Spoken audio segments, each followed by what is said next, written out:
Yes, this act is haram, and one who is addicted to it and doesn't do anything to refrain from it and dies without repentance is rejected in the court of Allah. And to commit this sin in the blessed month of Ramadan whilst fasting, that is asking for the wrath of Allah. One of the tenets of fasting is to refrain from sexual desires and temptation. So if someone has committed this sin out of negligence, must make immediate tawbah and study and implement our tazkiyah course, our self-purification course, to learn how to control the desires. However, if one is fasting and commits this sin of masturbation to the point of inzal, to the point of ejaculation, then that will invalidate the fast. And one will have to make up for that fast by keeping one fast after Ramadan. And this is called qada, but there is no kafara. It will not incur an expiation or an additional penalty. The fast will be nullified. One must make immediate tawbah and perform the obligatory ritual ghusl. Bathe immediately and make qada of that fast by keeping one fast after the month of Ramadan. And when I said that it will only invalidate the fast if ejaculation or inzal takes place, the meaning of inzal is the discharge of semen. Generally, males experience 4 kinds of emissions or discharges from the genitals. The first is urine, and the second one is called madhi. Third is mani, and the fourth is vadi. Now, al-madhi is the pre-ejaculatory fluid, which is released when one is aroused, when one is in the state of shahwa, before ejaculation or before the emission of semen or sperm. Madhi is a white, thin, watery and a sticky fluid. Now this pre-ejaculatory fluid, it comes out before the ejaculation of semen. This is called madhi. And mani is semen, which is a white, thick substance, and that is released at the time of ejaculation. And vadi, which can be called prostatic fluid. This is a white, cloudy substance, which has no smell, and this is usually emitted after passing urine and sometimes before passing urine. So this is usually after the sexual intercourse has taken place, and then one passes urine after that.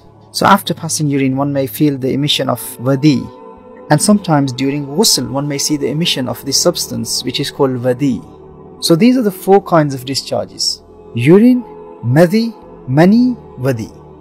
Now according to the Islamic law, how does one differentiate between mani, between semen, and madhi, the pre-ejaculatory fluid, and vadi, the prostatic fluid? So remember, when mani comes out, when semen comes out, the excitement or the passion is decreased. The shahwa or the desire is cooled after the emission of semen, which is called mani in Arabic. Whereas when madhi is discharged, it doesn't decrease the excitement, it increases the desire and the shahwa. And also mani is a thick white substance, and when it is discharged, it gushes out of the genitals.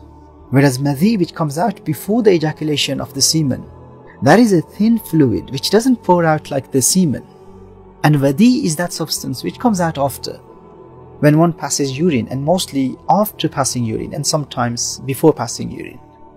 And this is necessary knowledge for every Muslim. Remember, if one has committed the sin of masturbation, it is only the emission of the mani which breaks the fast. The emission of madhi and vadi do not break the fast. According to some Maliki scholars, madhi also invalidates the fast. But in the Hanafi school, madhi does not invalidate the fast. Now if someone commits the sin of masturbation, but stops this evil act before inzal, before the emission of the semen, if one stops before ejaculation, even though the fast will not be invalidated, the fast will still be valid, but this person has committed a haram act and will be sinful, and he has deprived himself from the blessings of the fast. So immediate repentance, immediate tawbah is wajib upon that person. It's an obligation upon that person. And this is something that every Muslim should know. This is necessary knowledge for every Muslim. And it is shocking to see how many young Muslims and elderly Muslims are unaware of these basic masail of Islam.